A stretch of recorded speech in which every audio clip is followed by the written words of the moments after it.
Support for Docs Outside the Box comes from Set for Life Insurance. Set for Life means set for less. Their clients get access to the largest portfolio of discounts and unisex rates available nationwide. Check them out at setforlifeinsurance.com and tell them Dr. Darko sent you. Welcome to Docs Outside the Box podcast. This is your official show, looking inside the minds of cutting-edge and innovative doctors. Think you'll find these stories in any medical textbook? Sorry. You're getting real live insight from men and women pushing the envelope beyond medicine. Ordinary doctors doing extraordinary things. Let's start now with your host, Dr. Nee Darko.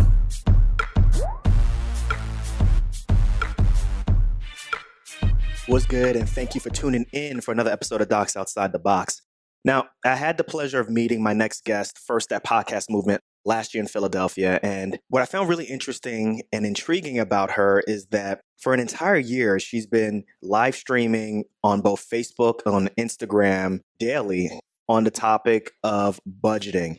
Now, budgeting not just for individuals, but budgeting for people who have small businesses, for entrepreneurs.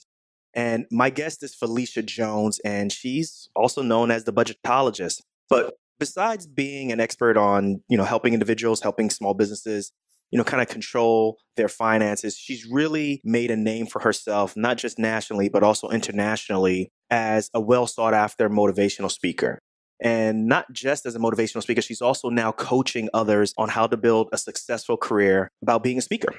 All right. So I got to give her mad props, though, because she recently did a TEDx talk and she killed it. For me, that's the holy grail. I want to be able to rock the stage like that. I want to be able to control the crowd and have them listen and hang on every word, that I have to say. And for her to do that, that's really impressive. But, on my show, obviously, I'm featuring doctors who are doing things outside of medicine, people who are thriving in a non-traditional path. And although Phylecia is not a physician, she really has quite the outside the box journey.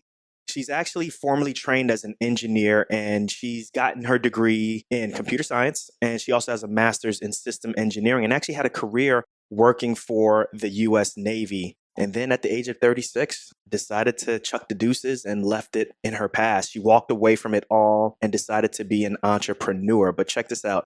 She didn't know what she wanted to do. So that's why I have her on this show to briefly talk about how she's making budgeting interesting for small businesses, why you all need to be focused on that if you're interested in entrepreneurship. But also we're going to be talking about, you're going to be hearing her drop gems on how to be a better speaker, why being a speaker is important, what it's going to do for you, for your brand, and from an entrepreneurship standpoint. So make sure you listen all the way to the end. Phylecia has a great gift for all of you listeners. I'm really excited about it. So without further ado, I present Phylecia Jones, also known as the budgetologist. Phylecia Jones, welcome to Docs Outside the Box. What's up? What's good? I'm good. How are you? I'm doing really good. I feel like I got a celebrity on my show. Who? You. Miss Budgetologist, speaking consultant, / there's so many different things behind your name. It's so cool. Computer scientist, everything that goes along, with what you're doing. I'm just a big fan of it. And I'm really glad to have you on the show to talk about a whole bunch of different things, but specifically two big things. One, talking about budgets and how you've been able to create a career about that, as well as speaking and helping other people develop, their speaking career. So before we get so far into those two things, let's learn a little bit about you. Do you mind telling the audience, the listeners, a little bit about your background? Oh my gosh. I love this question because I like long walks on the beach. I'm a Pisces. Oh, yeah. Keep going. But no, it's so funny when people ask you this question. So I don't know where to start. So I grew up in Birmingham, Alabama. Just a regular middle-class girl, went to an HBCU in Atlanta, Georgia, worked for the Navy for 11 and a half years as a computer scientist and systems engineer, and threw a dart on a map. That's a big deal. Yeah. Kind of just going through that really fast, but that's a really big deal. It's just something you do on the weekends. Hubby and I threw a dart on a map, landed in Denver, Colorado. I got this big idea to actually do an early retirement because they were giving buyouts, and I started a business, and I'm going into my 5th year this year, which is crazy thinking about all the mascara and all the tears that I put into this. So you went into early retirement at the age of 36. Yes. And you became an entrepreneur in something completely different than what you were trained in. Tell us about that. It was one of those things. I've been in my career for some time and I just wasn't feeling it anymore. I was ready to leave. I was burnt out. I wasn't liking the environment I was working in. And I moved from working for the Navy to another agency for the government. And to be honest, I just didn't like being there anymore. And I've always had this idea, like, gosh, if I can work this hard for other people, if I just had 1 year just to see what I can do and see what I could happen, why not try it? And the year before, what they were doing, they were actually trying to get people to leave the government. So they would offer these early retirement buyouts and they started opening them up to anyone. So the first year, way too scared because it's like, oh no, because I'm one of those. You grow up, I don't know anybody who quits job, especially a government job. You don't leave those. And government job. I know that's a good, solid, secure job. You don't leave that. And it was just so funny. The next year, they offered this buyout one more time. And by this time, we had gotten out of debt. We had been saving tons of money. And I was just like, I think I want to do this because I just didn't want to be in this job anymore. And you had 30 days to decide if you were going to do this early retirement. I literally waited until the 15 minutes before the deadline because I was like, I don't know if I'm going to do it. And of course, you try to get your spouse, like, what do you think? And my husband, like, you got to make that decision. I was like, you don't want me to do this. He was like, don't put this on me. So that's how I know. It was like deja vu episode, but that's how this started. I put in for the early retirement and I was one of those, I quit and went right into entrepreneurship. There was no side hustling. There was nothing. I kind of have been on my own since then. And it's been a journey. But you had to have had something on, the side of your mind or in the back of your mind as to what you wanted to do to just be like, I'm out, peace out. You'd be surprised. I didn't. So how did you decide, before we get to that, because this is amazing. And part of what the audience doesn't know is that we met at Podcast Movement earlier this year in Philadelphia. And I was really psyched about, one, that you talk about budgets and that you're live streaming every day for like the past, 2 years now? Oh, yeah. It'll be 2 years this year. Yep. Every day. Every day. Minus the days that I'm either camping or running through an airport.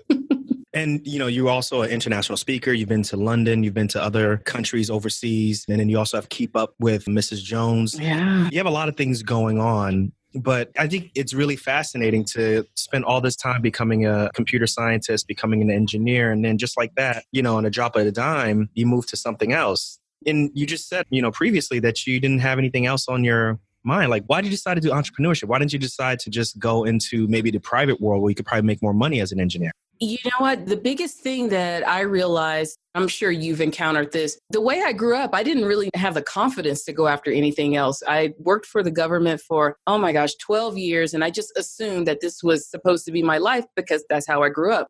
You stay in that one job until you retire. And I kept saying there has to be something better than this out there. And I didn't really know what to do. And I didn't really know what my skills were, which is so crazy now. Because now I feel like I can take any job, give me anything. I can run this company. But back then I didn't feel like I had any skills. And I said, maybe if I just gave myself a shot just to see what would happen. And I really didn't have an idea. I had always talked for years. Anybody who knew me when I had my job, I always talked about, I'm going to do a cupcake.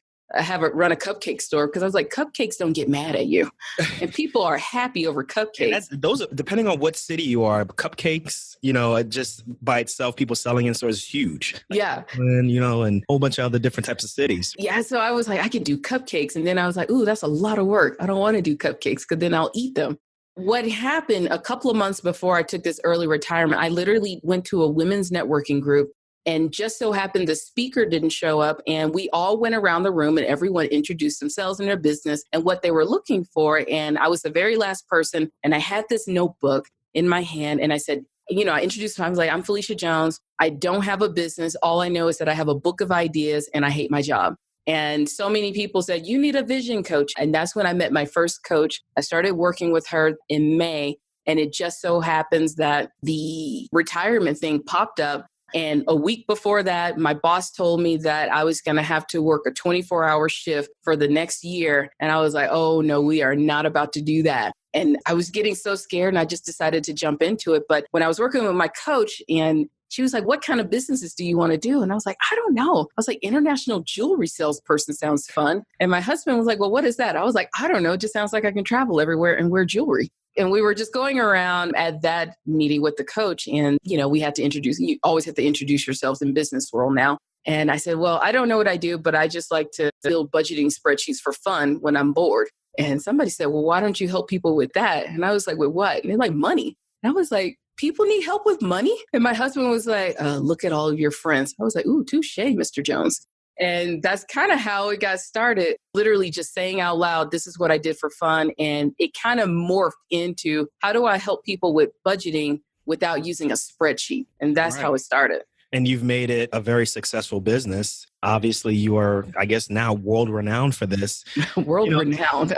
And, it's funny, you have as your mission is to change the world one budget at a time. Yeah. And you're working with individual people. You're also working with solopreneurs. So how do you make this sound, I guess, is it sexy? It's budgeting, right? Yeah, people roll their eyes. Even I roll my eyes. Even though I use budgeting to pay off our debt, it's still something that I cringe at that I have to do on a monthly basis. How do you make it sound fun? How do you make it, really palatable for other people? Well, one of the things that I realized that if I was going to talk about budgeting, it was going to have to be a lot on the personality. And that was the trickiest part out of this because we know CPAs, we know accountants, and we know my accountant is dry and she's great, but she's not that fun to be around. So it was like, how do we make this fun and how do we break down the barriers? Because one of the biggest things I realized we're talking about money, most people just won't say anything.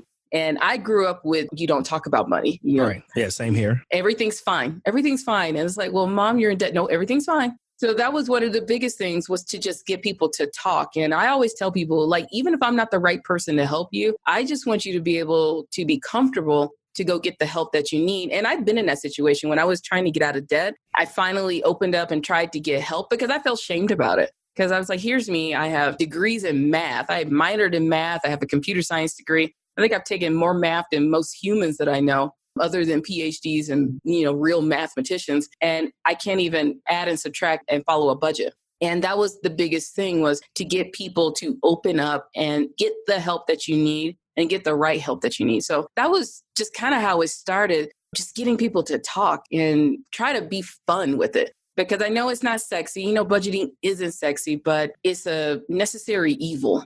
If we want to get out of debt, if we want to travel the world, if we want to put kids through college, it's just something we're going to have to do. And that's been the mission the entire time. So what's some of the myths that you see out there that people use or people think they know about budgeting that make them not want to do it? Oh my gosh, when it comes to solo business owners, the biggest thing I hear is that, well, I'm not making any money, so I don't need a budget. And it's like, well, where's the money coming from to run this business?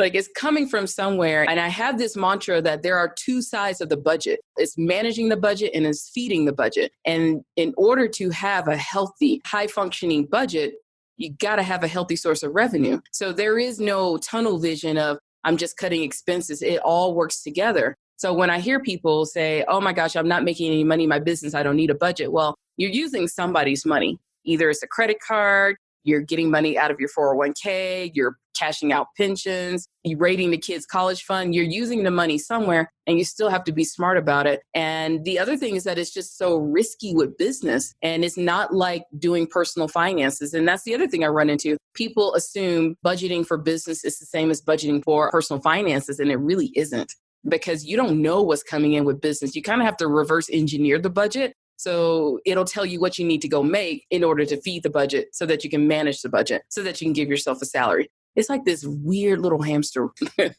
Well, now what about the folks who, this was me, the folks who do the mental math? And they virtual budgeting. Right, yeah. right. You know what I'm talking about. And they hope that they have enough by the end of the month. Oh, I call those the virtual budgeting, and I have about. When people are like, well, how much money in your bank account? I have about. What do you mean you have about? Have about is not a number. I always get on to people, well, I'm doing virtual budgeting. And it's like, oh, yeah, okay. How does that work out for you? Because that math gets really tricky when you're trying to keep up in your head, when you have things going out, you have things coming in, and you're really not sure. And then you end up with, I have about.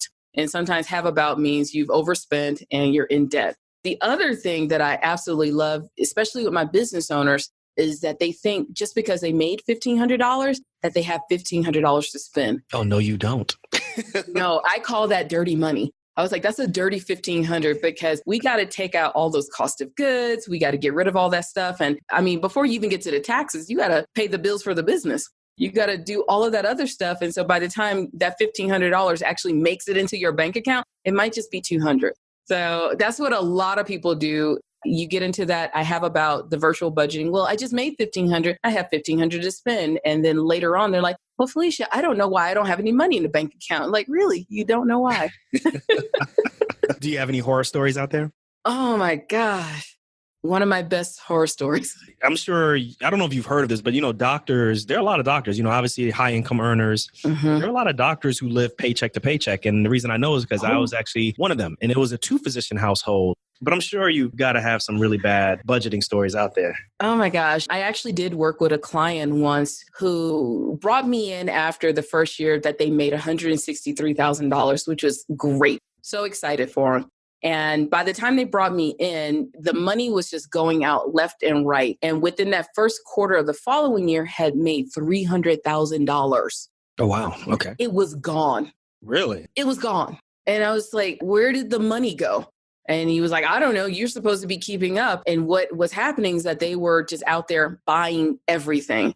And what happens with a lot of business owners is that the lifestyle, I call it business and lifestyle creep, goes up with the more money you make. And started hiring people that they didn't need to hire, started, just kind of like making it rain inside of the business. And then after that first quarter, there was no money. Take money out of the business to buy cars, to start dating. And they were a very generous dater, and trips to Vegas. And then was just really surprised when there was no money and got angry at me, fired me, wouldn't even answer the phone, started hanging up on me when I was like, hey, what's going on?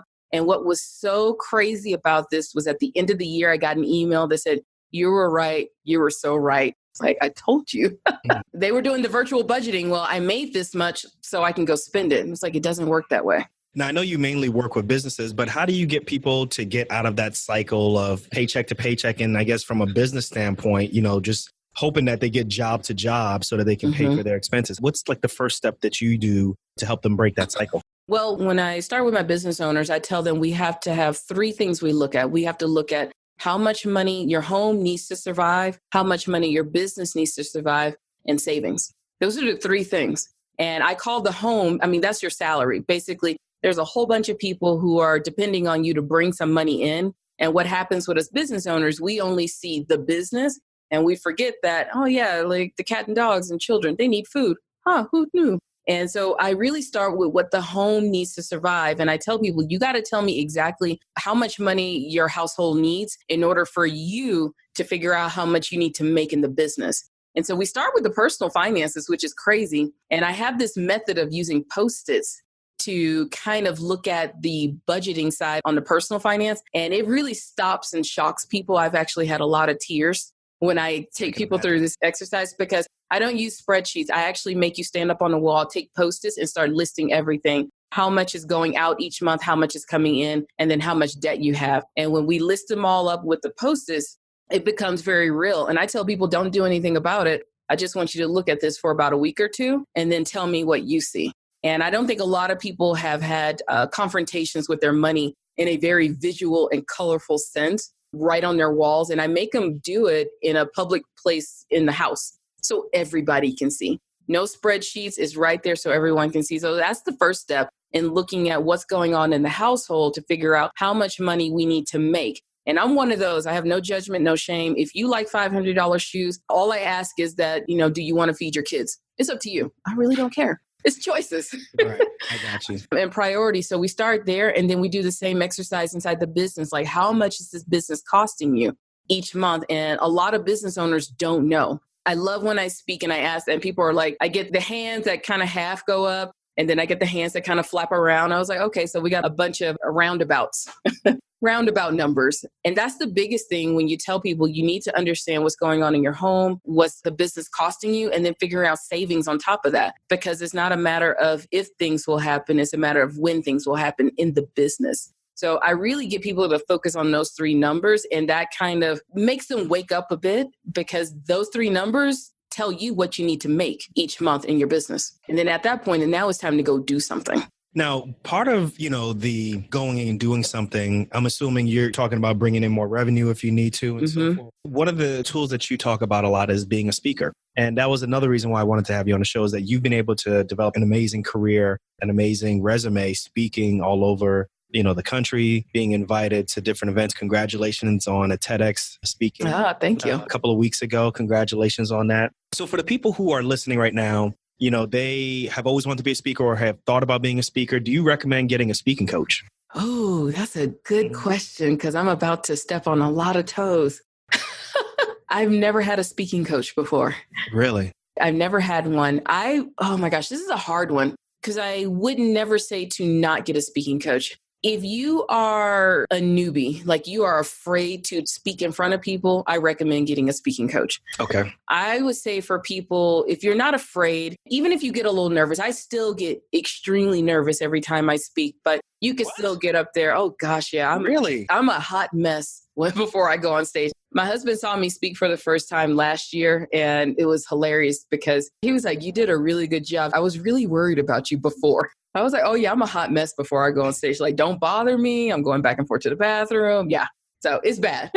But if you can handle at least getting up in front of an audience, even with the nerves, I recommend just keep getting on stage, because you will progressively get better. And then the more you do that, then you will know exactly what type of speaking coach to get. And I'm one of those that likes for you to do some things first, then decide who you want to work with. Because back to the budgeting side, I know a lot of business owners, we will spend a lot of money working with people at the wrong time and not finding the right people. And that's how we get sold into stuff. And I'm one of those. As a speaker, go out there and do it a few times, then determine who's the right person to work with you and how much you want to invest in a coach so that you can get better, but also knowing what you want to say. Some of us, we already know what we want to say, and we already know how to deliver. We know how to train. We just need to do it a few more times. So I'm one of those. I like to throw you to the wolves to get out there and get on stage. Okay, so then what about the folks out there? Because I know there's more folks who don't know what they want to say, but they're interested in being a speaker. So what's your advice to those folks who are like, I don't even know what I want to talk about, but I just want to be out there. I want to bring more opportunities to my business. How do I do that? How do I craft a story? Well, which is so interesting is that you run a business. You already know what you should be talking about. And that's boring though.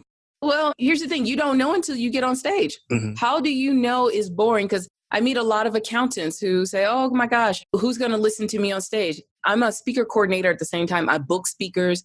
I'm in the back end of speakers. People are dying to get accountants on stage because they need credible people to come in and talk about money. So here's the thing. You run a business, and I'm one of those. People won't know you have a business or you have anything to sell until you tell them. So why not get up there and talk about what you do and how you serve and use cases, tell stories of clients. We all have clients that we can talk about so that we can give the warning signs or the positives of working with us. So you have something to talk about. You just don't really know what to say, initially. And why is speaking such a big deal? Because I know you really push that as to, another aspect of business. What is it? The revenue is a lot better, or is it the lead generating ability? Why should, doctors really consider speaking? It's so funny. I call myself like a Forrest Gump of my life. I tried to avoid speaking like the plague. Are you serious? I did. So You're shocking me right now. Wow. I'm one of those oddballs. So I was a professional cheerleader. I've done baton twirling. So I've done a lot of PR training, and I've always done decent when it comes to speaking. But it was one of those things that, oh my gosh, like, can I just build a website and make $1 billion? And I tried that with my business coach. She was like, Phylecia, it doesn't work that way. I'm like, but I can make it work. I can build a website. They will come. And she's like, no, it doesn't. They won't. Yeah, I learned that the hard way. And they kept saying, well, Phylecia, get out there, because I wasn't a great closer on the phone. I'm not great at social media. And I was like, all right, I'll do this speaking thing. I'll get up there and try to dazzle and get people interested in what I'm saying. And it works. It's one of the quickest ways, especially for us who are running businesses, to generate leads. You can talk to the masses, and only because you are considered an expert. The moment you get on stage, people think that you're an expert, which is great. Now, you want to say credible things. You don't want to sound crazy. Okay. The fact that you are doing what most people fear doing just gives you a leg up. And instead of talking to one person at one time, now you get to talk to 20, 30, 100, 500 people at once. And it's a great way. It's been the way I built my business, was to get out there and do small speaking gigs, 15, 20, 30 people, and get people on my email list, get people to listen to the podcast.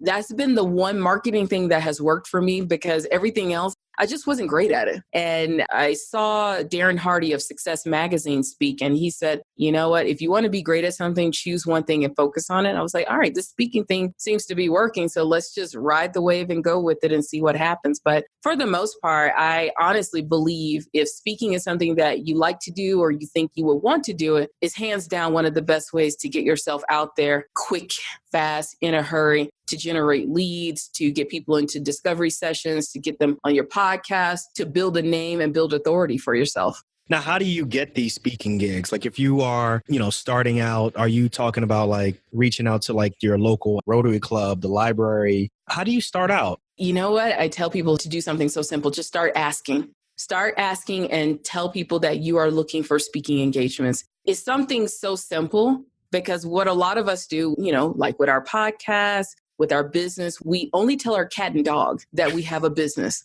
And I'm telling you, it doesn't work if they're the only people you talk to. You have to go out there and talk to humans. And then you also have to not be afraid to say, I'm a speaker and I'm looking for speaking gigs. And you'll be surprised. You say it enough times, there's always one person that says, you know what? Hey, I actually know somebody that's looking for speakers and I want to connect you. Sucker. Yeah. So the first thing is just start asking. The next thing I tell people, hang around people that are speakers. I love giving this quiz to my audiences. Like if 7 of your friends are broke, who's the 8th one? It's probably you. And if 7 of your friends aren't booking speaking gigs, you're probably going to be the 8th person not booking gigs. So start hanging around with speakers, hang around with people who have stages, who have influence, people that can get you connected to where you want to go. And just doing those 2 things, that'll just get you started. It'll be small, baby steps, but you'll be surprised when the ball gets rolling, it'll just keep rolling. Well, what if someone comes to you and says, you know what, Phylecia, I'm going to skip all that. I want to start with live streaming. I want to start with podcasting. I feel more safe. I got a microphone in front of me, or, I'm in my living room.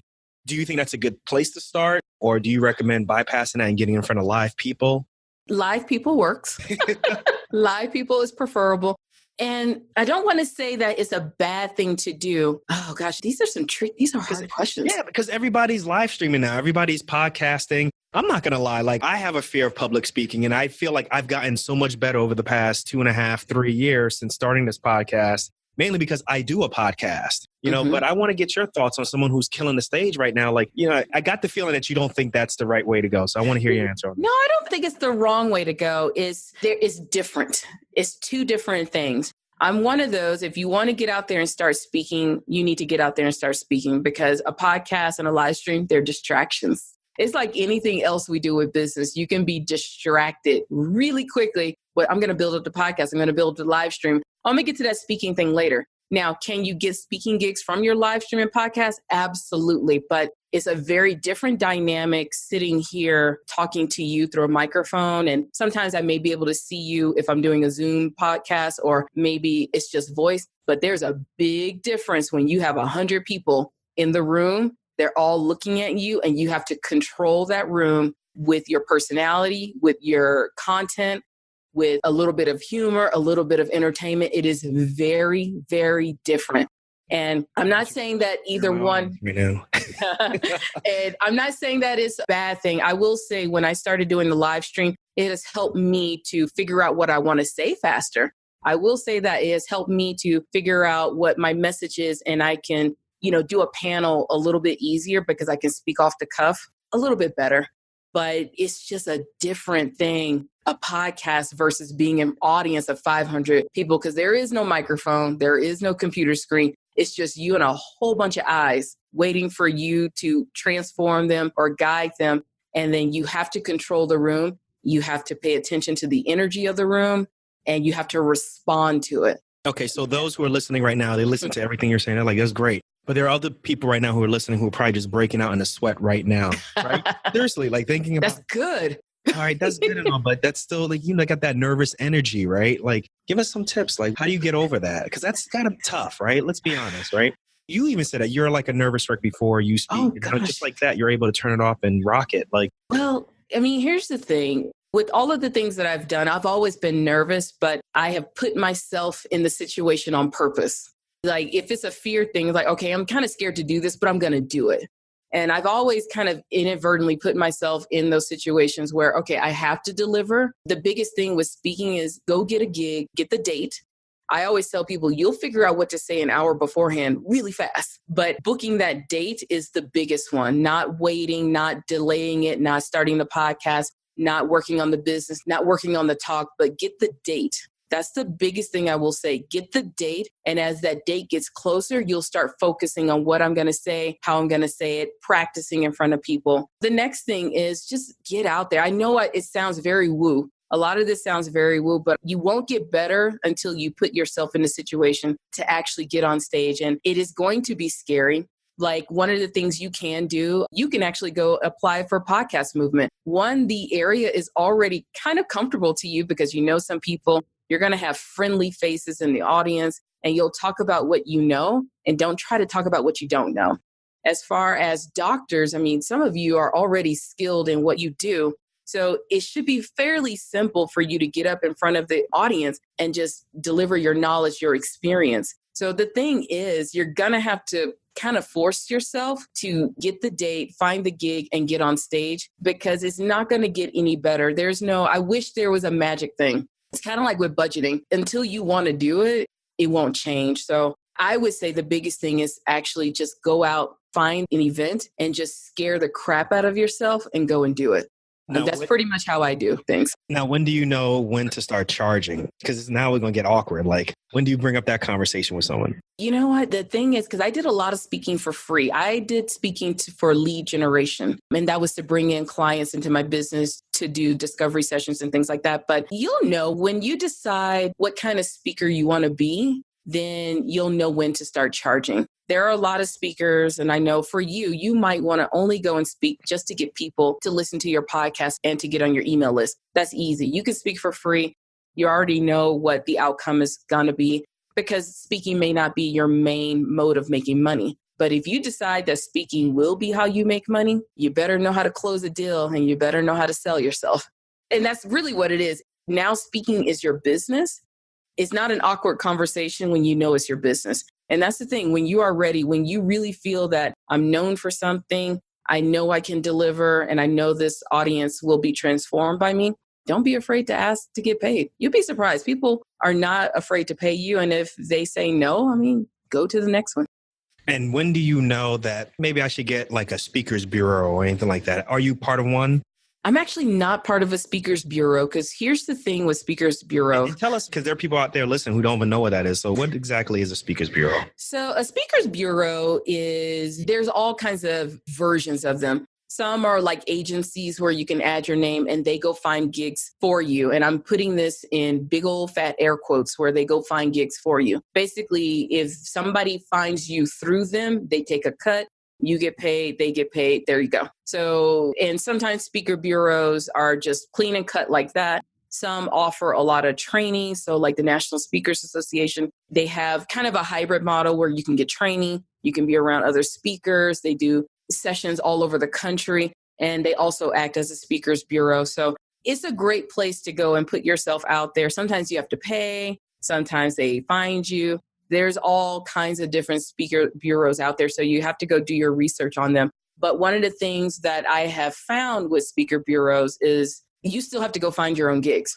Oh, really? Yeah. And that's one of the myths is that you think you can put your picture up and then you go sit back and drink some margaritas and somebody's going to magically find gigs for you. Doesn't really work that way. You still have to go and find your gigs. Now, you might find some people that'll find you through these directories, but you still have to go out there and generate your own leads to go find gigs. So you're going to have a multi-tiered approach when you find gigs. You're going to have to generate your own leads, add yourself to bureaus. But getting an agent is very difficult when you're brand new. It's easier when you already have an authority behind yourself and you already have a following. So it's all really tricky, and it depends on where you are in your career, in your speaking. So if you're very new, the best thing you can do is go out and ask. If you already have a following, you might be able to go to a speakers bureau. And if you have a bigger following, then it's probably going to be a bit easier for you to work with an agent. I see. I see. Now, what about, because there are doctors right now who are employed still or in a situation where they're working for a company and they want to start speaking. So what's your advice to people who may be in various fields, in this case, doctors who are still employed and they want to speak on something? Like, how do you handle that situation? Because in most cases, when you do that, the company still own like that intellectual property of you speaking out. That's a good question because I don't work for anyone else. I don't know. Right.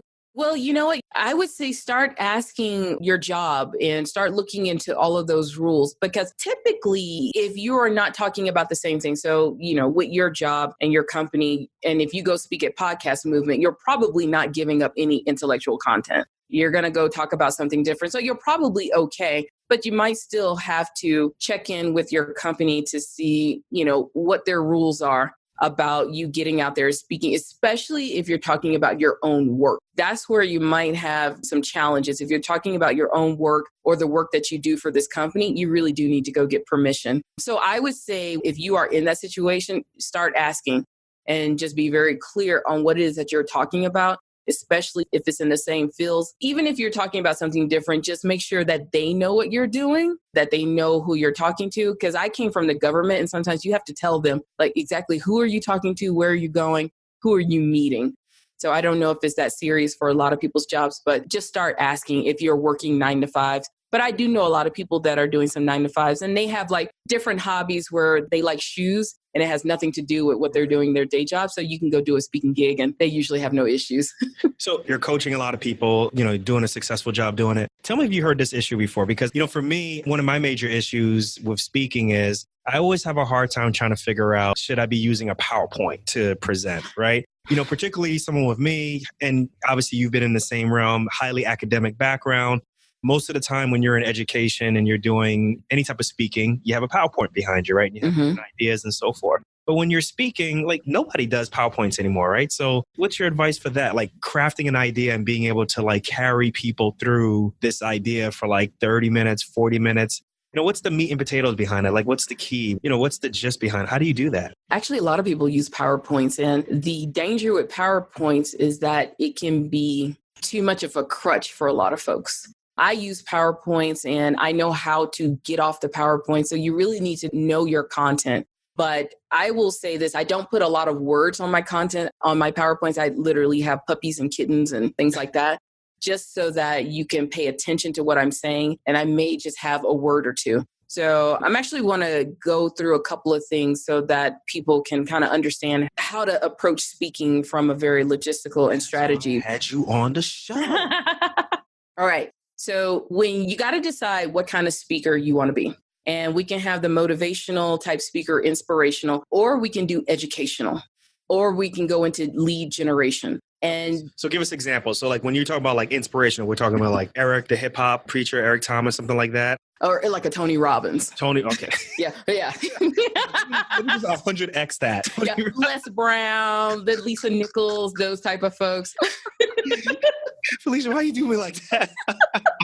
All right. Okay. They're on the same level. Sure. Yeah, maybe we can do that. And then, so you can be a motivational speaker and you want all eyes on you. So what you'll kind of see with a lot of motivational speakers is they don't use PowerPoints because what they need you to do is focus on them the entire time, because that's where they get their energy to transform the room. So motivational speakers, inspirational speakers, when you see people who are telling these stories and they can keep you captivated, they don't use PowerPoints a lot. And I'm not saying this for everyone. Or if they use PowerPoints, it's like one picture and then it's off again. So the goal, and this is something I had to kind of pay attention to, like, all right, if you're a motivational speaker, you want eyes on you. Just like with the TEDx's, they want eyes on you. Now, if you are a lead gen speaker or educational speaker, I would say lead gen, these are people who are speaking to get people to come to a podcast, to work with them, to do discovery sessions. What I learned from my mentor was if they are not writing, they are not converting. You want those people to write the entire time. Like notes coming off the page, because now they will want you.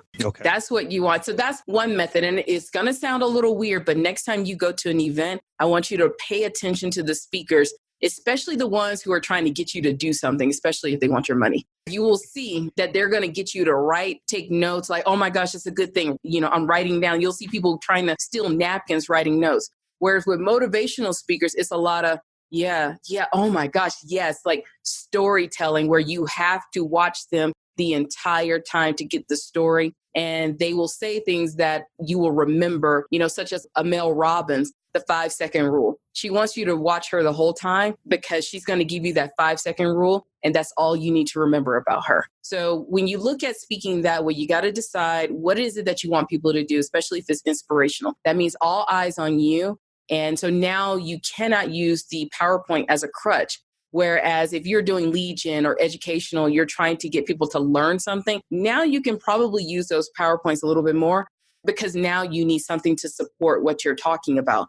But you want those people writing so much that they're going to want more of you and they're going to want to give you money or sign up for your program or listen to your podcast. So that's one way to look at it when it comes to the PowerPoint. Does that make sense? Oh, it makes a lot of sense. I love it. We want more. We want more.